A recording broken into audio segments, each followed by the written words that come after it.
Nggak mungkin lah saya bilang kau ini botol, Bang. Nih ya, saya bukain ya. Ini saya bukain nih. Saya bukain. Aduh. Saya bukain. Sebentar. Oh, ini nanti ini jauh. Saya buka dari awal aja nih. Saya buka dari awal. Nih ya, nih. Kalau Anda bisa bantah ini, baru Anda boleh bisa menyimpulkan. Allahu. Nih. Oh, nih. Generic name kok dibilang proper name? Ya salah lah. Harus diperbaiki, nih. direvisi nih ulama-ulamanya. Nih. Kau jelaskan. Ini Kristen Arab sendiri yang bilang. Ya itu generic name itu Allah.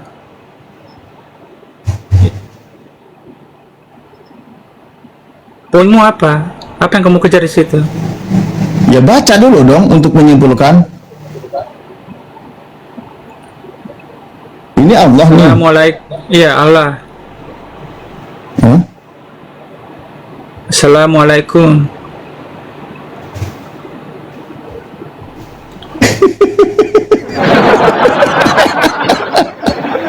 Aduh, di mana assalamualaikum di sini? Astagfirullahaladzim, ya Allah. Oten. Aduh. Nih ya, saya kasih tahu ya. Bang, makanya saya bilang ini nih, kenapa Allah nanti saya bukakan di Al-Maidah. Aduh, aku bilang ya Allah, tapi memang kalian itu mentang-mentang jadi ngaku anak Tuhan, malu aja sampai nggak punya. Aduh, Gusti. Nggak apa-apa ya, tapi untung saya niatnya edukasi nih. Sebenarnya kalau ini mempermalukan diri Anda sendiri. Di sini dikatakan ini Allah ya. Nih Allah nih, mereka menulisnya nih. Ini Kristen Arab, Sain Takla ya. Di sini dikatakan Allah itu adalah hada, ini ismul ilahun, nama sang Tuhan, kholikun, yang menciptakan, jami'il kainati, seluruh makhluknya. Ini Kristen Arab. Dia mengatakan Allah itu adalah nama sang Tuhan yang menciptakan seluruh makhluknya. Jadi Allah itu nama. Nah, mereka musyrik. Allah itu nanti ada ibnullah. Ibnullah ini anak Allah tapi dijadikan sebagai Allah juga. Nanti ada Ruhul Kudus. Di sini dijelaskan nih. Nih, ada nanti Ruhul Kudus. Ini penjelasannya nanti ke bawah. Ini konsep Trinitas yang dijelaskan di dalam Kristen Arab. Maka Al-Qur'an mengatakan di sini, Bismillahirrahmanirrahim. Laqad kafarul ladina qalu innallaha salisu salasah. Sungguh telah kafirlah orang yang berkata orang-orang itu sesungguhnya Allah itu salisu salasah, tiga dari yang tiga. Atau diterjemahannya di sini salah satu dari yang tiga. Salah satu dari yang tiga. Nah, seperti itu. Oke. Jadi kesimpulannya Allah ini bukan milik khusus buat umat Muslim aja, ini juga Kristen juga di Arab, gitu kan? Lah dia pakai di Arab dia pakai, tapi ingat, di sini mereka mengatakan bukan generic name, tapi nama sang pencipta. Sebenarnya ada satu lagi kamusnya, Al-Munjid namanya, punya Louis Maklub, Kristen Libanon. Kalau ini kan Koptik Mesir, kalau itu Katolik dulu. Nah, di sini mereka mengatakan nama Tuhan, maka hukumnya kafir. Orang yang mengatakan, tapi kalau di Indonesia dijadikan generic name. Kau tadi ngaku sudah mengalahkan kodonditan, lah kayak gini aja nggak tahu. Sekarang gini, Islam Arab nggak pernah kan kayak di Indonesia nyuruh-nyuruh kitab mereka untuk keluarin kata Allah, nggak pernah kan? Nggak pernah. Pernah atau enggak? Apa? Gimana? Pernah nggak Muslim di Arab Muslim di Arab minta untuk Kristen Arab mengeluarkan kata Allah itu dari kitab mereka? Nggak pernah kan? Muslim memaksa orang Kristen Arab mengeluarkan kata Allah. Iya. Belum, nggak ada orang di situ nama sang pencipta kok. Nah, itu kan dipakai orang Kristen di Arab. Iya, karena dia ditempatkan pada tempatnya nama sang pencipta. Kalau dengan di Arab, itu kami sebutnya mereka itu menyekutukan Tuhan. Jadi dakwah kami dengan Kristen Arab atau Nasrani di Arab, itu tentang bukan nama itu, bukan. Tapi bagaimana mereka menyekutukan Tuhan. Mereka menyekutukan Tuhan. Itulah yang kami ingatkan. Makanya di dalam surah An-Nisa ayat 171, di dalam surah Ali Imran ayat 64, itu dikatakan, ayo kita kembali kepada pengajaran yang sama. Ali Imran ayat 64, Qul ya ahlal kitab ta'alau ila kalimatin sawa bainana wa bainakum. Hai ahli kitab, ayo kita kembali kepada kalimat yang sama antara kami dengan kalian. Jangan pernah menyekutukan Tuhan. Dan jangan kalian jadikan utusan Tuhan itu sebagai Tuhan. Itulah yang kami ajarkan kepada mereka. Mereka menyekutukan Tuhan. Mereka sudah tahu siapa nama Tuhannya. Kalau di Indonesia, mau diingatkan ke situ susah. Karena kata proper name dijadikan generic name. Udah gitu, yang jadi tumbalnya korban terjemahan, ngotot naik di komal, mempertahankan tanpa data. Itulah yang sering kami bilang, kalian itu cuma jadi tumbal. Kan sama-sama musyrik dengan Kristen Arab. Mau Kristen Arab, mau Kristen Indonesia kan musyrik Allahnya. Musyrik? Mereka kan ya itu kan kata kamu musyrik. Aduh, syirik apa? Kamu tahu nggak kesalahannya kalau Kristen Indonesia? Apa? Sama kan kayak Arab. Sama-sama musyrik. Kristen Indonesia menggunakan kata Allah itu dijadikan generic name. Sementara di dalam Kristen Arab itu proper name. Saya sudah 2 kali lo nggak paham juga, gue sentil loh. Jangan pura-pura pinter di sini. Ayo, oke. Nah, kembali kepada pertanyaan saya. Siapa Bapa, siapa Putra, siapa Roh Kudus? Yang kau bilang katanya Trinitas itu ajaran Yesus. Soalnya itu musyrik. Ya sama juga ke Kristen Arab juga musyrik. Setuju kan? Iya, saya udah bilang tadi, Kristen Arab itu musyrik. Udah bilang sama kalian. Cuman kalian itu parahnya proper name dijadikan generic name. Nah, kita buktikan kemusyrikan kalian itu dari mana sumbernya. Nah, ketika dibahas, misal nih, walaupun di Markus 16 itu cuman sampai 8, 9 sampai 20-nya itu sisipan, tapi saya tanya aja, siapa Bapa menurut Yesus, siapa Yesus menurut Bapa, dan siapa Roh Kudus menurut Yesus? Coba. Kau tugasmu menjawab sekarang. Katanya anak Tuhan. Ayo. Tugasmu menjawab pakai data. Ini membuktikan kalau kalian itu musyrik sesuai dengan ayat Al-Quran tadi. Stres dia.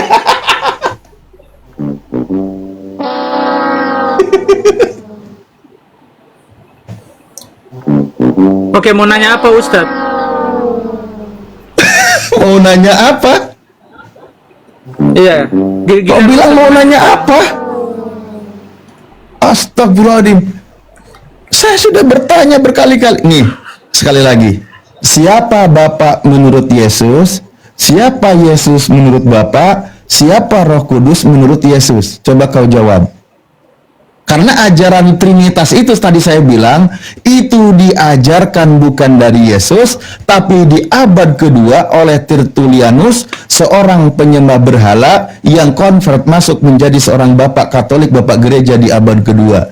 Sehingga dirumuskan Trinitas itu sampai abad keempat, terjadilah beberapa kali konsili, dan Roh Kudus pun baru masuk sebagai Tuhan di abad keempat. Nah, pertanyaan saya, coba, kalau Anda tadi katanya sola scriptura tidak mengikuti ajaran konsili, coba siapa Bapak menurut Yesus? Ingat pertanyaan saya. Siapa Bapak menurut Yesus? Siapa Yesus menurut Bapak? Siapa Roh Kudus menurut Yesus? Ayo, tugasmu jawab. Bapa adalah Allah pencipta langit dan bumi. Anak adalah firman yang diutus oleh Bapa dari surga. Terus apa? Menurut Yesus, Bapa itu satu-satunya Tuhan. Menurut Yesus. Anda setuju nggak? Iya, karena konteksnya dia ngomong sama orang Yahudi waktu itu. Dia nggak ngomong sama orang Kristen. Iya, betul. Ajaran Yesus. Sekali lagi, menurut Yesus, Bapa itu satu-satunya Tuhan. Setuju? Menurut Yesus, Yesus itu utusan Tuhan. Setuju? Setuju. Menurut Bapak, Yesus itu hamba Tuhan. Setuju? Setuju. Nah, berarti kalau mengajarkan Yesus itu adalah Tuhan, bukan ajaran Yesus. Tepuk tangan. Terus ada yang bertanya ke Yesus, tunjukkan Bapa itu. Apa jawab Yesus? Ya itu pengajarannya. Jawab Yesus apa coba? Sudah sekian lama bersama aku, Filipus. Ya, aku itu Bapa itu aku sendiri. Oh, jadi kau bilang Yesus itu adalah Bapa itu sendiri? Itu bukan kata saya, itu kata Yesus sendiri. Iya. Jadi Anda sekarang jadi oneness? Enggak. Kita cuma ngikutin kata Yesus aja. Mau Tritunggal atau oneness nggak penting. Oh, nggak penting. Udah ini kacamata saya ini udah berembun ini, aku udah nggak bisa lihat apa-apa. Aku turun dulu ya. Ya ini tinggal dibuka kacamatanya. Buka kacamatanya. Ini aurat saya. Kok jadi? Iya, kacamatanya dibuka. Dibuka ya? Padahal kata Yesus, inilah hidup yang kekal itu. Mereka mengenal Engkau Bapa, satu-satunya Tuhan yang benar, dan mengenal Yesus yang telah Engkau utus. Berarti Yesus utusan Bapa. Bapa satu-satunya Tuhan yang benar. Menurut Bapa, kata Bapa, lihatlah, itulah hambaku yang kupilih, yang kukasihi, yang kepadanya jiwaku berkenan. Yesus itu di hadapan Sang Bapa sebagai hamba. Udah jelas kayak gitu. Lalu dari mana ajaran Trinitas? Memang tidak diajarkan oleh Yesus. Loh ini lucu loh. Lo ngembun pakai kacamata nggak kelihatan, nyalahin kamera. Ya itu kacamatanya dicopot. Di sini tidak wajib pakai kacamata karena bukan lagi ngelas. Kok lah jadi foto kayak gitu. Aduh. Kabur.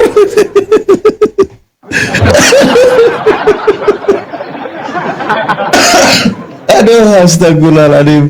Ngakunya ngalahin. Aduh. Ngakunya tadi guys ngalahin Kodondi. Astagfirullahaladzim. Tapi nggak apa-apa lah, Oten tuh biasa ngaku-ngaku dulu, urusan ini belakangan. Syukran, terima kasih dukungan supportnya ya semuanya. Iwan Villa tap-tap layarnya dan harus kuat ini teman-teman, biasanya nanti mulai banyak naik ini. Aduh ya Allah ya Rahim. Oten ngakunya saya sudah mengalahkan Kodondi. Anjir, kaget saya. Aduh, itu menang lawan yang berat. Kodondi udah dikalahin teman-teman. Taunya ya Allah kayak gitu doang, narasinya kebingungan sendiri. Nah, artinya memang ajaran Yesus itu berbeda dengan ajaran Kristen. Karena tadi dia yang bawa tema ke situ ya teman-teman ya. Kalau saya kan tadi lagi ngangkat tema itu tentang dua Bapa di dalam kekristenan. Tentang dua Bapa, bukan tentang Tuhan Yesus. Sudah saya coba hargai dulu. King, diterima undangannya. Halo, Mas. Ya, terima undangannya. Wih, mantap, brewok. Ya, dari Kristen? Ya, Kristen, Mas. Ya, ada yang mau disampaikan? Ada yang mau ditanyakan? Atau ada yang mau disanggah tentang materi dua Bapa dalam Kristen? Apa ini, Mas? Saya tidak mengerti. Temanya apa? Oh, enggak, Kristen itu punya Bapak di bumi. Artinya dia itu punya dua Bapak. Itu kan Edis kan lagi ngajarin bahwa dua Bapak itu nanti jadinya dua rob gitu loh. Nah, saya tanya dulu deh, King. Menurut Anda, Paulus itu adalah bapaknya orang Kristen. Anda setuju nggak? Tidak setuju, Mas. Tidak. Kenapa nggak setuju? Bukankah Paulus itu teladannya orang Kristen? Oh, Yesus yang jadi teladan, bukan Paulus. Oh, berarti kamu nggak terima surat-surat Paulus ya? surat-surat Paulus. Kamu terima nggak sih ajaran Paulus? Saya pengikut Yesus, bukan pengikut Paulus, Mas. Pengikut Yesus. Berarti kamu tidak menuhankan Yesus ya? Maksudnya, saya Ya kamu mengikuti ajaran Yesus, bukan menuhankan Yesus. ya menuhankan juga. Katanya tadi mengikuti. Ajaran kitab-kitab Paulus nih, contoh saya bilang. Ada Korintus, ada Galatia, ada Efesus. Itu termasuk kitabmu atau bukan? Bukan, Oh, kamu nggak pakai kitab itu? saya tidak pakai. Jadi surat-surat Paulus tidak kamu pakai? Ya pengikut Yesus saja.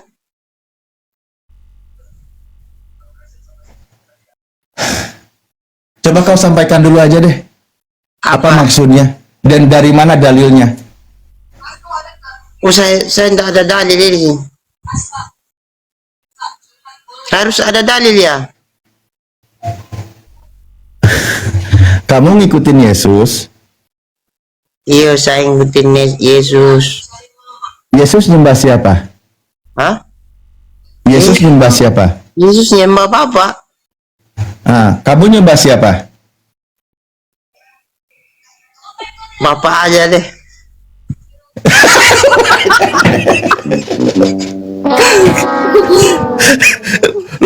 Lo pikir lagi nego apa? Kok jadi gini? Tunggu dulu, lucu juga ini barang. Kok gitu sih?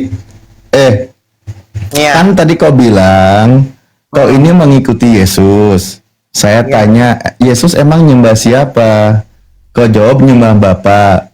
Lalu saya tanya, kamu nyembah siapa? Nyembah Bapa aja deh. Kenapa jadi gitu? Jadi Yesus tidak kamu sembah berarti ya? Saya cuma ikut Yesus, nyembah tidak. Yesus itu kan menyembah Bapa kan sebagai Tuhannya. Kapan Benar nggak? Yesus? Oke, kapan Yesus nyembah Bapak? Loh, dia berkata, dia berdoa kepada Bapa, ya Bapa, kan gitu, permuliakanlah anakmu sebagaimana kemuliaan yang kumiliki. Itu kata dia di dalam Yohanes 17 nomor 1. Di dalam Matius 11 nomor 25, aku bersyukur kepadamu Bapa, Tuhan langit dan bumi. Lalu Yesus sujud dan berdoa di dalam Lukas 22. Di dalam Yohanes 4, 21, 22 dia berkata bahwa kalian menyembah apa yang kalian tidak kenal, kami menyembah apa yang kami kenal. Di dalam Markus 12 dia berkata, Bapa Elohim itu adalah Tuhan kita, Tuhan yang Esa. Itu kan ajaran Yesus. Nah, kalau kamu mengikuti katanya murid Yesus, mengikuti Yesus, berarti kamu ikuti apa yang diajarkan oleh Yesus. Ya ikut dong sama ajarannya Yesus. Nah, berarti kamu tidak menyembah Yesus, tidak menuhankan Yesus, kan gitu. Oh, kalau bertuhan sama Yesus tidak, saya bertuhan sama Bapaknya.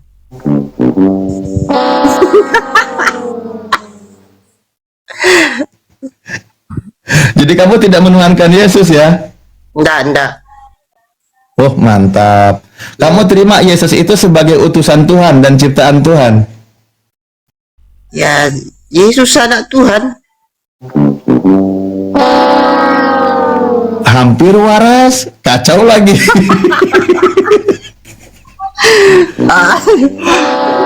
Yang benar jadi, kamu tadi kamu percayakan Yesus itu hamba Tuhan dan juga utusan Tuhan. Kamu percaya nggak? Ya, saya percaya Yesus utusan. Dan juga hamba Tuhan, kamu percaya?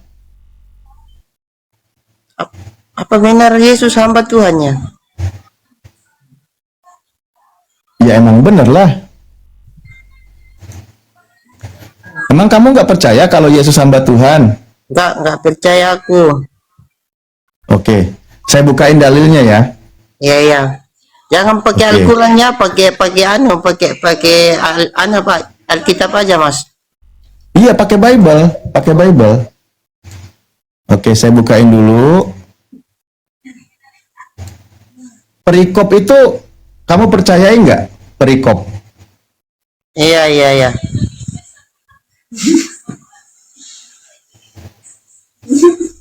Ini apa tulisannya ini? Yesus hamba Tuhan, tetapi Yesus mengetahui maksud mereka lalu menyingkir dari sana. Banyak orang mengikuti Yesus dan ia menyembuhkan mereka semuanya. Dia dengan keras melarang. Nih di sini nih. Lihatlah itu hambaku yang kupilih, yang kukasihi, yang kepadanya jiwaku berkenan. Nah, kamu terima nggak sesuai dengan yang tertulis? Ini Matius 12 ya? Matius 12 dari 15. Perikopnya di sini dia siapa? Yesus hamba Tuhan. Anda percaya? Oke. Ya saya Anda percaya? memang ada. Oh, berarti Yesus itu ciptaan Tuhan, betul? Ya, Yesus ciptaan. Ya, mantap. Gitu dong. Tepuk tangan buat Yesus. Nah, Masa? Tepuk tangan buat Yesus. nah terus mau buat siapa? Buat kau. Enakan buat Yesus lah. Jangan dipitnah, karena dia tidak dipitnah lagi. Satu lagi dalilnya. Untuk apa tepuk tangan sama Yesus? Yesus sudah nggak Ya, ada. bukan sama Yesus, buat Yesus. Nih baca lagi nih dalilnya nih. Satu lagi nih. Allah Abraham. Oh, Allah itu Abraham. Bukan. Al-Ishak dan Yakub. Allah nenek moyang kita telah memuliakan hambanya, yaitu Yesus yang kamu serahkan dan tolak di depan Pilatus. Lalu berpendapat bahwa ia harus dilepaskan. Jadi di sini Yesus itu adalah hamba dari Tuhannya Abraham, Ishak dan Yakub, betul? Oh iya, betul sekali itu. Betul sekali. Tepuk tangan lagi buat Yesus.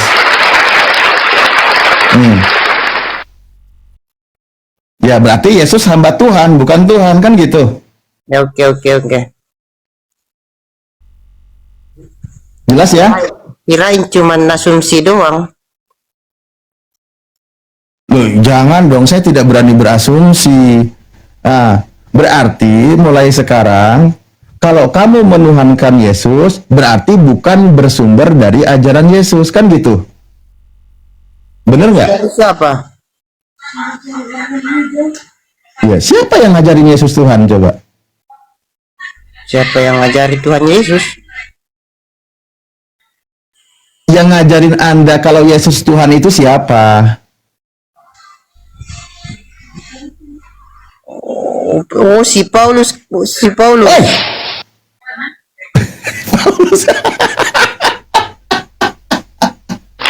Tepuk tangan.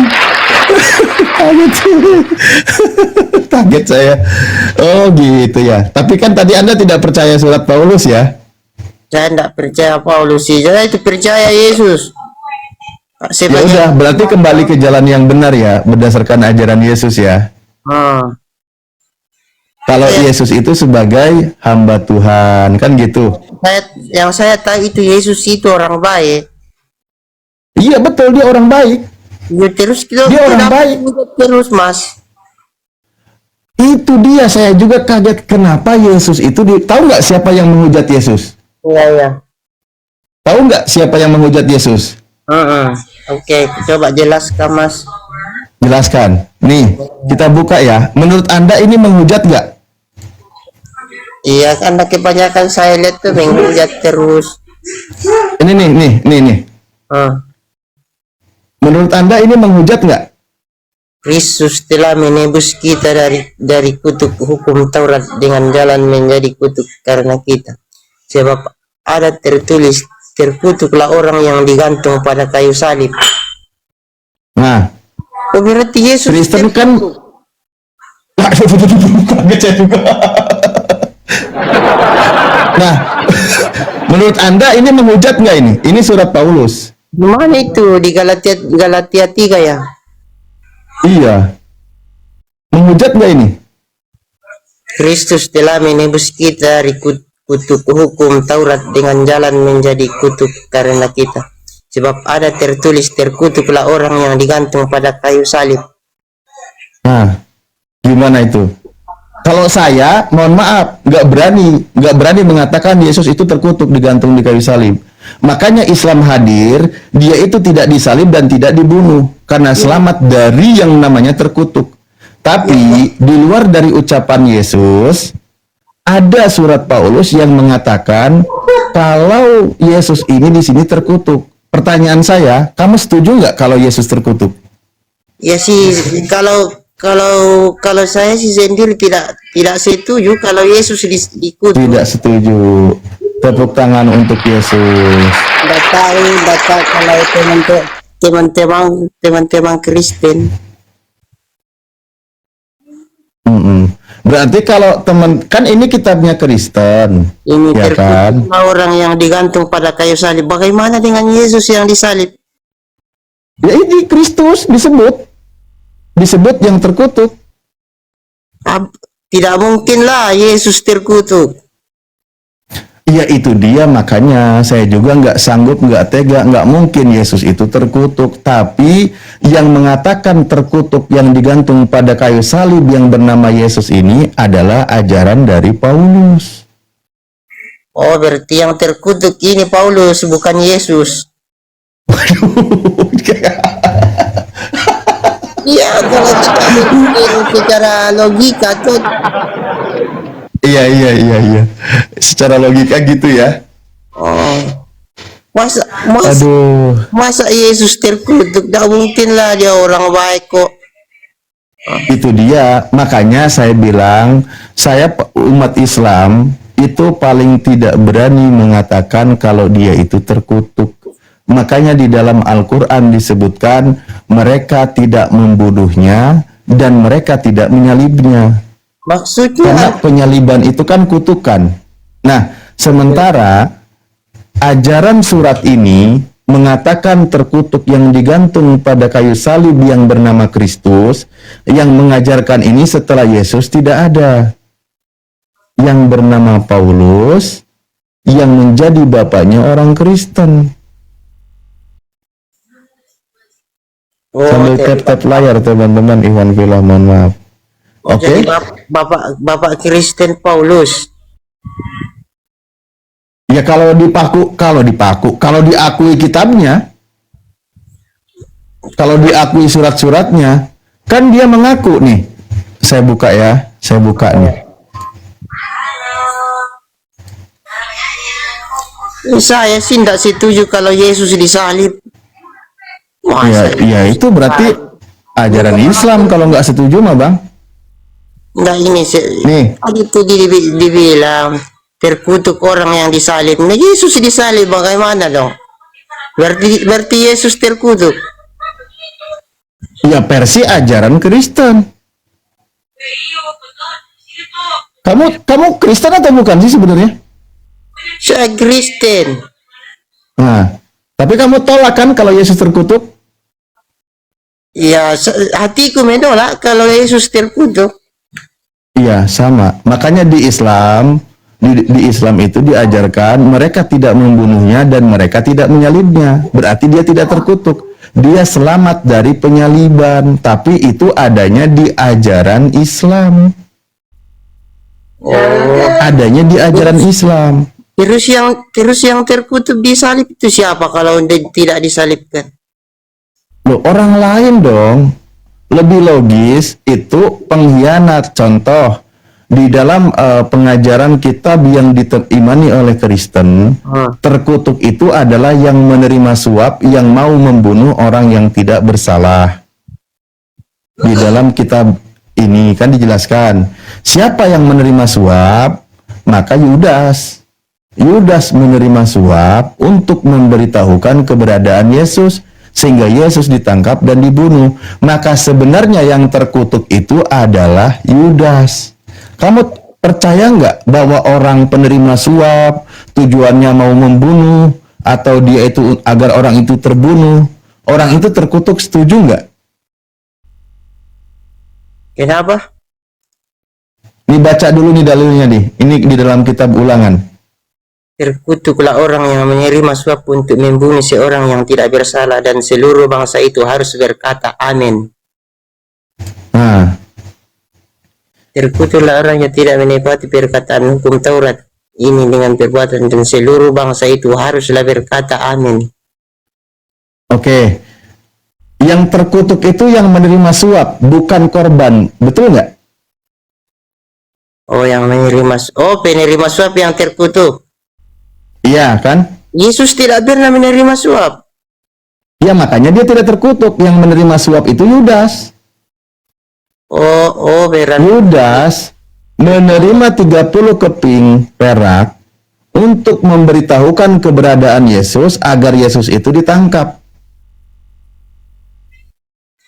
Yudas menerima suap.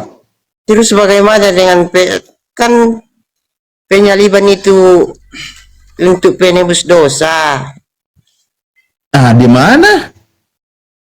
bukan Orang yang penangkapan Yesus aja dia korban salah tangkap kok. Kok jadi penebusan dosa? ya sih. Kalau aku sih untuk penebusan dosa, bukan untuk yang Ah, berarti kamu ngikutin ajaran Paulus tadi. Oh, ajaran Paulus yang itu. Nah itu tadi Kristus telah menebus kita dari kutuk hukum Taurat dengan jalan menjadi kutuk karena kita coba kutuk Allah yang digantung pada kayu salib. Itu Bagaimana? dia yang bilang tadi. Bagaimana si Paulus ini nggak jelas kalau begitu? Nggak jelas. Nggak. Kita pelan-pelan ya, pelan-pelan di sini. Di sini dikatakan yang terkutuk itu adalah penerima suap. Nah, penerima suap. Sementara Yesus itu korban yang mau dibunuh. Kan gitu. Maka kalau melihat kepada peristiwa ayat ini, yang terkutuk itu adalah Yudas. Kan gitu. Oh Bener iya, nggak? oke. Di penerima suap. Sementara kan, iya Yudas yang menerima suap. Sementara Yesus itu korbannya yang tidak bersalah, yang hendak ditangkap dan dibunuh. Kan gitu. toh? Nah, berdasarkan kitabnya Nabi Musa di sini, maka yang layak dikutuk itu adalah Yudas karena dia itu pengkhianat dan penerima suap. Ini surat apa ini? Matius apa lagi nih? Ini kitabnya Perjanjian Lama, kitab Ulangan 27. Oh, Ada 12 hukum kutuk di sini. 10 apa 12 ya di sini. Kalau nggak salah 12. berarti ini bukan surat Paulus ya? Bukan.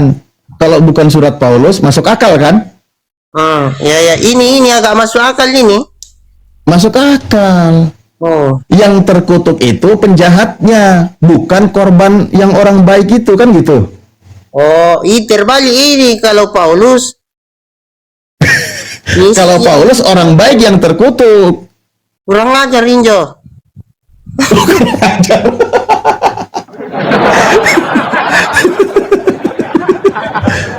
Jangan gitu bang, jangan gitu, jangan. Kalau kau masih Kristen, nanti dibilangnya saya ngajarin lagi.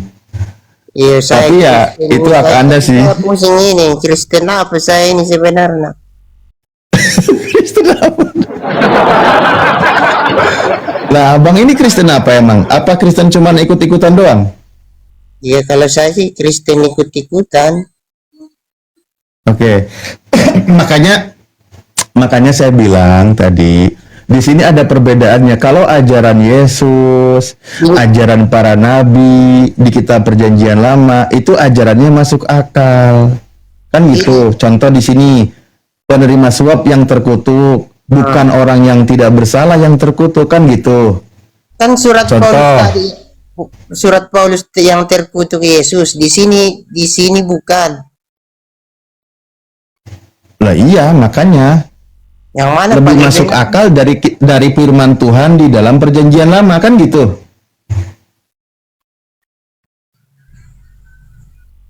Bener nggak? Oke.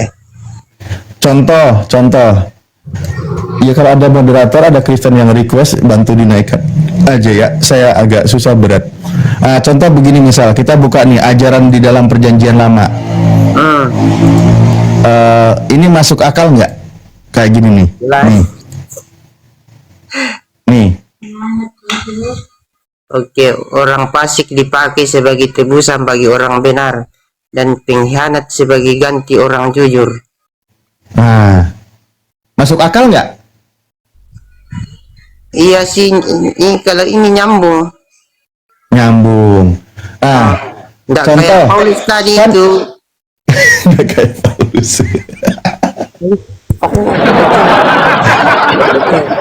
Nggak kayak Paulus.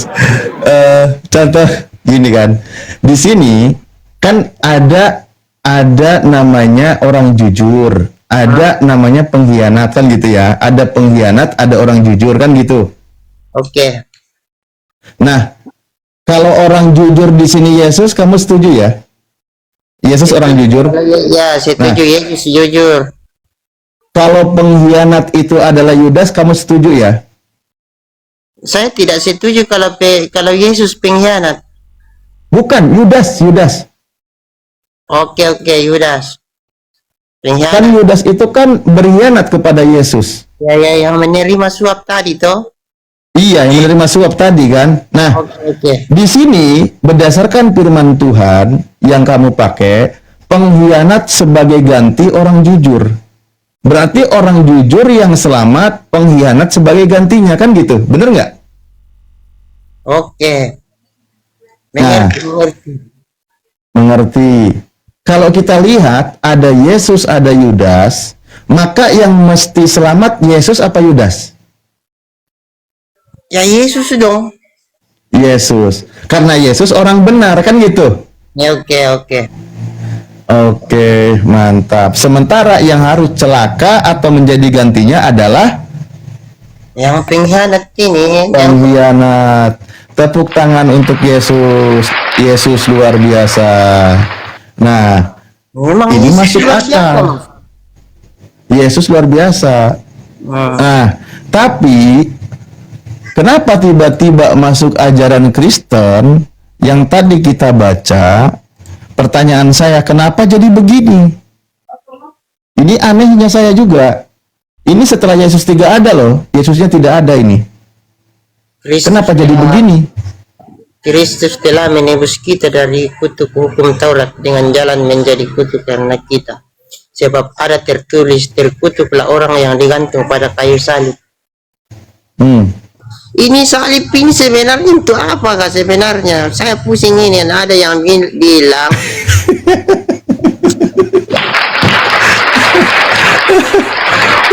Kau pusing sendiri.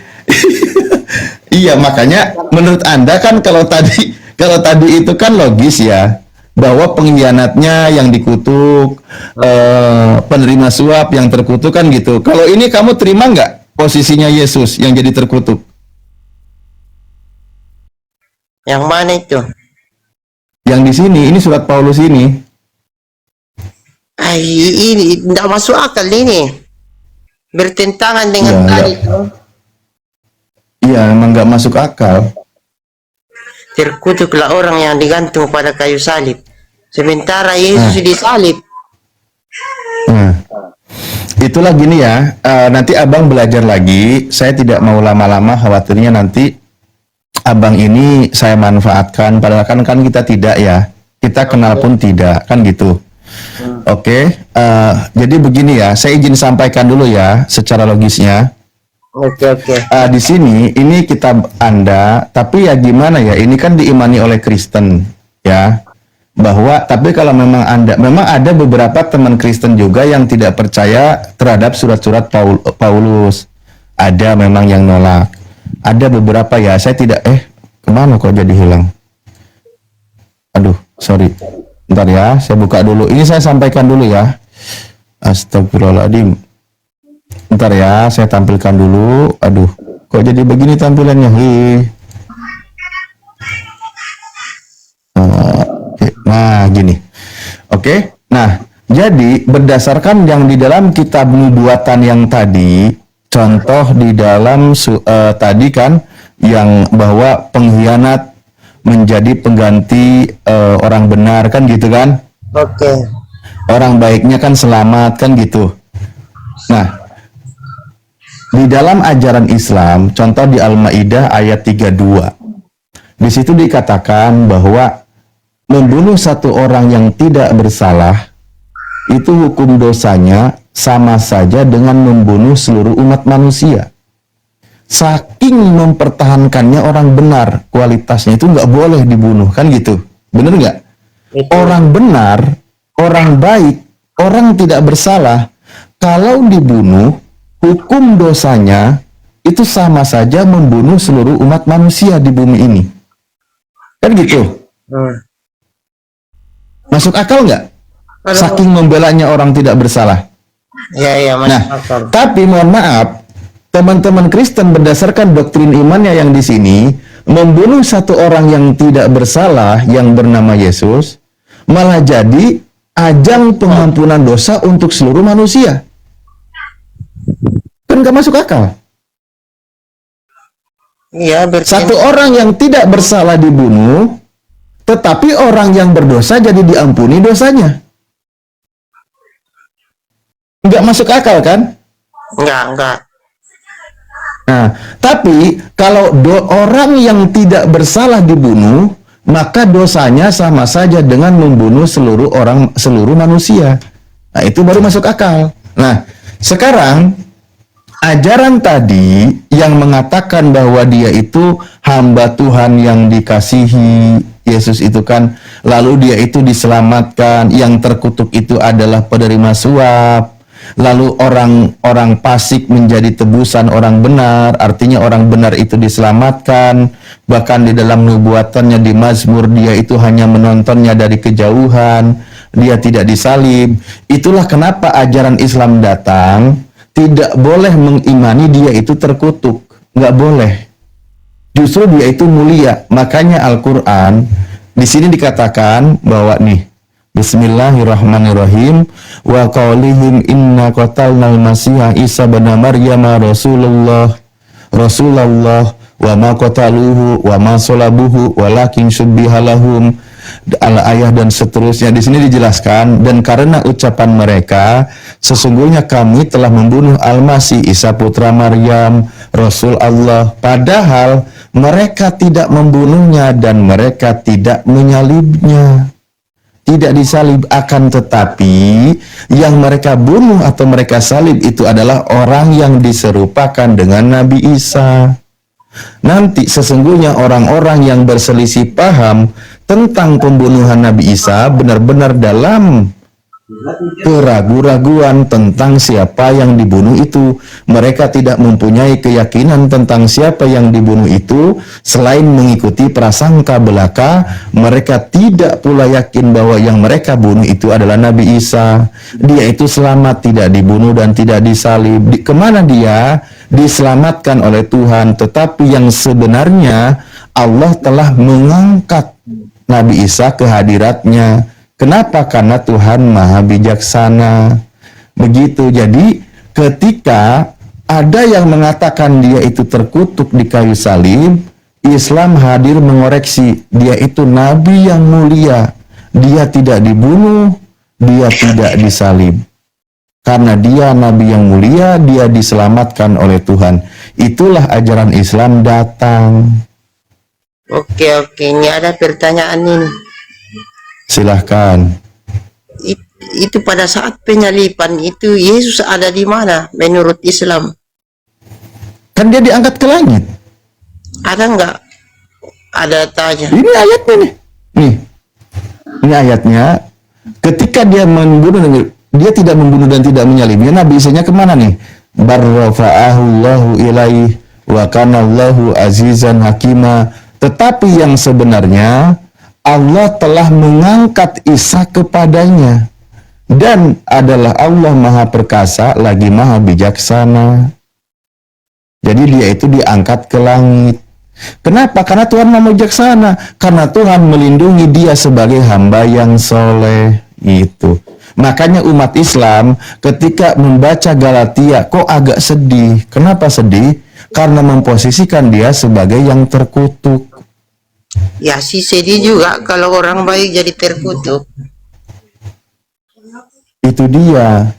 Makanya Islam hadir mengoreksi kesalahpahaman, kesimpang siuran yang terjadi peristiwa sebelumnya. Gitu Bang. Tapi ya itu kembali itulah Islam hadir memuliakan para nabi. semua nabi utusan Tuhan itu dimuliakan, dimuliakan. Terutama tentang sosok ini. Satu, dia difitnah, dia dituduh, dia tidak bersalah, tapi dipaksa harus dibunuh. Kan gitu. Nah, ketika dia dipaksa dibunuh, kalau versi Islam, Tuhan selamatkan dia. Kenapa? Karena Tuhan itu maha bijaksana menentukan hukumnya. Nah, tapi kalau masuk doktrin Kristen, udah tahu sepakat dia tidak bersalah, tapi dia berusaha untuk dibunuh. Padahal dia sudah sampai bersembunyi di Taman Getsemani, dia berdoa, tapi dia tetap harus dibunuh. Setelah dibunuh, padahal dia sendiri tidak mau, dia dijadikan sebagai ajang penebusan dosa. Makanya ini ajang penebusan dosa ini siapa yang ngajarin? Ternyata dari sini, surat-surat ini, gitu. Dan di sini memposisikan Yesusnya sebagai yang terkutuk digantung pada kayu salib. Mana dulu itu? Tak betul, permisi dulu. Mana itu cas dulu? Bagus ini penjelasan. Kirain kau sudah capek, kok malah jadi bagus penjelasan? Kau mau belajar kah? Ya ada itu ustaz itu kebanyakan menghujat jadi nggak jelas. Waduh, tepuk tangan dulu untuk Yesus.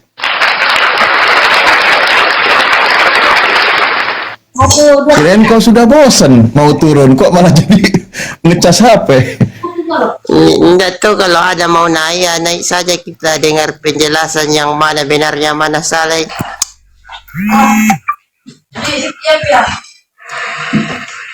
Ya sih kalau hati sih menolak sebenarnya kalau Yesus terkutuk. Ya memang, makanya umat Islam itu membela para nabi. Membela para nabi. Bahkan di dalam kitab perjanjian lama, yang dikatakan Daud berzina, merebut istri orang, yang dikatakan Lut berzina, itu diluruskan semuanya oleh Islam. Itulah datangnya Islam. Ini Yesus pada saat tadi kan kita bila dikejar.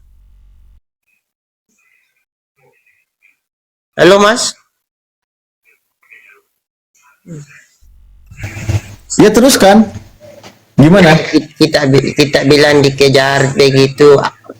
Pada saat itu ibunya ada di mana? Waduh, saya nggak tanya ibunya.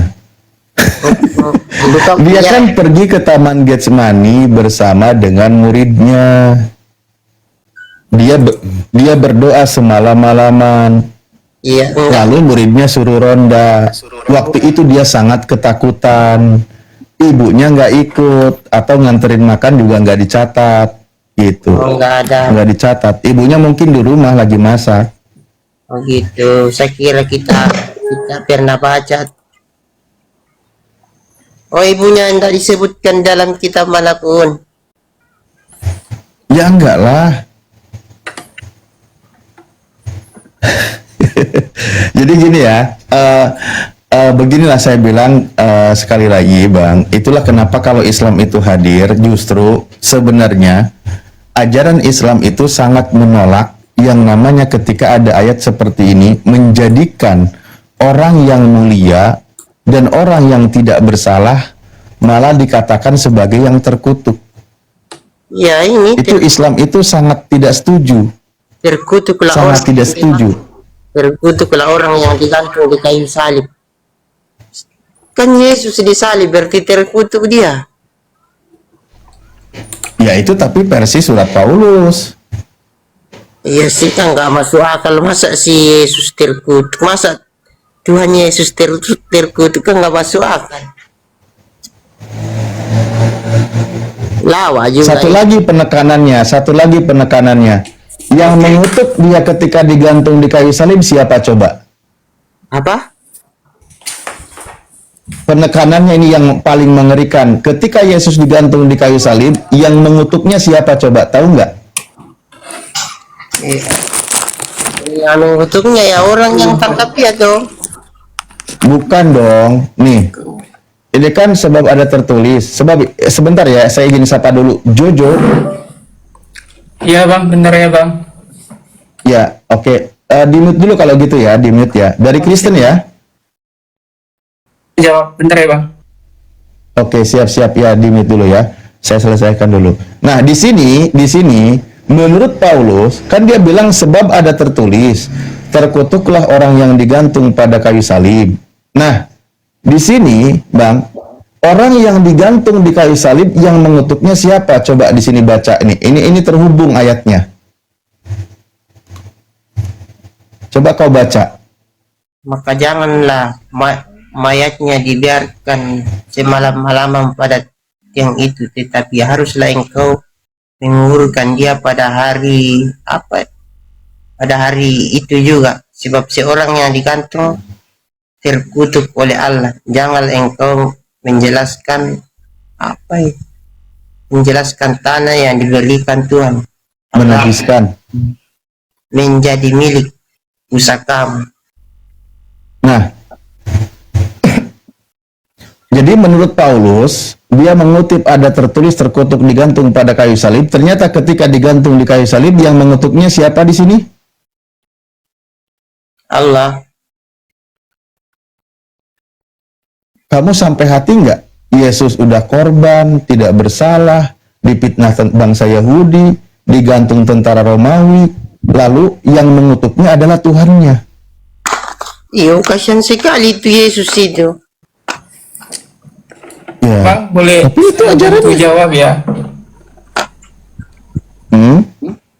Boleh saya bantu jawab buat Galatia 13 tadi yang soal Iya, Yesus boleh. dikutuk. Nah, sebelumnya terima kasih ya. Di sini cuma mau menjelasin Galatia 3 ayat 13 saja. Nah, dikatakan di situ ya, Bang Masri Erki yang kayak gitu ya. Kristen yang Mas. Nah, dikatakan di situ kan Kristus telah menebus kita dari kutu hukum Taurat dengan jalan menjadi kutuk karena kita, sebab ada tertulis, terkutuklah orang yang digantung pada kayu salib. Nah, sebelumnya saya Itu coba pada request, dijelasin. Bang, diterima dulu on cam-nya. Bang King Di baik-baik. sini Bang, lagi gelap. Gak apa-apa. Biar Bang R.E. King juga merasa dihargai. Nantilah Bang, nggak apa-apa ya. Iya.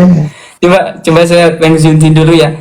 Nah, coba saya jelasin dari Galatia 13 ini. Nah, di Galatia 13 ini, yaitu Rasul Paulus sedang menulis kepada jemaat di Galatia, yang orang-orang di jemaat Galatia itu adalah mulai tergoda untuk kembali bergantung pada hukum Taurat sebelumnya, di mana ketika Itu banyak yang request on cam dulu. Hargai Bang R.E. King-nya. ini lagi gelap. Enggak apa-apa, yang penting on cam. Lanjut lagi ya Bang, maaf untuk onting nggak bisa dulu. Hah? Kalau on cam belum Nggak. bisa dulu. Belum bisa. Ya udah, berarti Iya. ngaku aja anak Tuhan, on cam aja nggak berani. Gelap nggak apa-apa. Ya udah, jangan ngejelasin kalau gitu, kamu nggak ngargain si R.E. King. Benar. Nah Ini gitu ya. dong. Nah, jadi jemaat di Galatia itu, mereka itu terpengaruh